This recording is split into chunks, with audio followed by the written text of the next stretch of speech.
Bismillahirrahmanirrahim. Assalamualaikum warahmatullahi wabarakatuh. Perkenalkan, nama saya Asri Nur Aisyah dengan NIM 1222020037 dari kelas PAI 6A. Tujuan saya membuat video ini yaitu untuk memenuhi tugas ujian tengah semester mata kuliah Tafsir Ahkam yang diampu oleh Bapak Dr. Nabur Rahman Anibras LCM Home dan Bapak Jalaluddin Asuyuti MAG. Baik, di sini saya akan menjelaskan materi mengenai sihir dan dukun. Nah, bisa teman-teman lihat pada mind mapping yang telah saya buat gitu ya. Ada 5 pembahasan yang akan saya jelaskan. Pembahasan pertama mengenai pengertian sihir dan dukun. Pembahasan kedua mengenai apakah sihir itu nyata. Pembahasan yang ketiga mengenai apakah sihir itu boleh dipelajari. Pembahasan keempat mengenai apakah tukang sihir itu boleh dibunuh. Dan pembahasan terakhir kelima mengenai membunuh via sihir.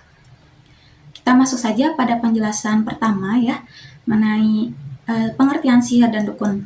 Nah, sihir adalah hal-hal di luar nalar yang dilakukan oleh orang-orang tertentu dan cara-cara tertentu.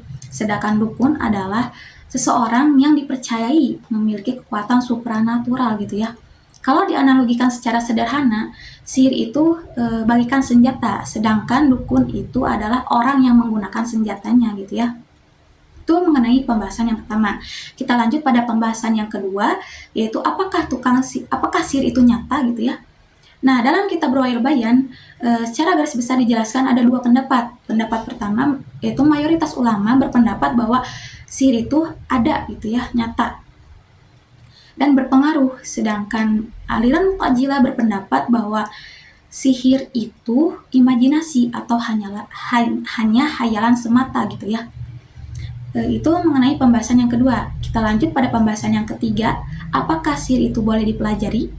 Nah, dalam kitab Ruwaiyul Bayan dijelaskan itu mayoritas ulama berpendapat bahwa mempelajari atau bahkan mengajarkan sihir hukumnya haram. Adapun pendapat dari Abu Hanifah, Hambal, dan Imam Malik berpendapat bahwa mempelajari sihir akan dijatuhi hukuman kafir gitu ya. Nah, itu mengenai pembahasan yang ketiga. Kita lanjut pada pembahasan yang keempat, mengenai apakah tukang sihir itu boleh dibunuh. Dalam kitab Ruwaiyul Bayan dijelaskan ada beberapa pendapat ya mengenai pembahasan yang keempat ini, apakah tukang sihir itu boleh dibunuh. Ada pendapat pertama dari Abu Hanifah berpendapat bahwa sihir itu adalah kekufuran, harus dibunuh dan tidak diterima taubatnya gitu ya. Adapun Imam Syafi'i berpendapat bahwa tukang sihir itu tidak kafir kecuali jika sihirnya dapat membahayakan, boleh dibunuh. Sedangkan Imam Malik berpendapat bahwa sihir yang membahayakan harus dibunuh dan dihukumi kafir. Sedangkan Imam Hambal berpendapat bahwa sihir itu adalah sebuah kekufuran, harus dibunuh apabila membahayakan gitu ya. Itu mengenai pembahasan yang keempat.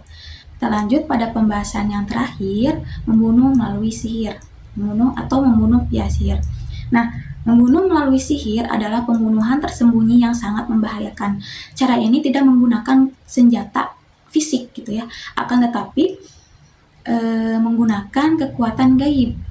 Praktik sihir ini biasanya menggunakan guna-guna gitu ya, mantra, tumbal, atau bahkan meminta bantuan jin gitu dengan ritual khusus, dengan cara tertentu gitu ya, di tempat tertentu dan waktu tertentu gitu ya. Nah, tujuannya untuk apa? Tujuannya yaitu untuk menyakiti, mengendalikan, atau bahkan membunuh. Nah, maka dari itu teman-teman, sihir memang menjadi salah satu penyebab kematian. Akan tetapi perlu digarisbawahi, tentunya dengan izin Allah. Hal ini berdasarkan pada Quran surah Al-Baqarah ayat 102, yaitu wa ma hum bidzarrina min ahadin illa biiznillah. Padahal mereka tidak dapat mencelakakan seorang dengan sihirnya kecuali dengan izin Allah. Baik, sekian yang bisa saya dapat sampaikan. Semoga teman-teman dapat memahaminya. Sekian, terima kasih. Wassalamualaikum warahmatullahi wabarakatuh.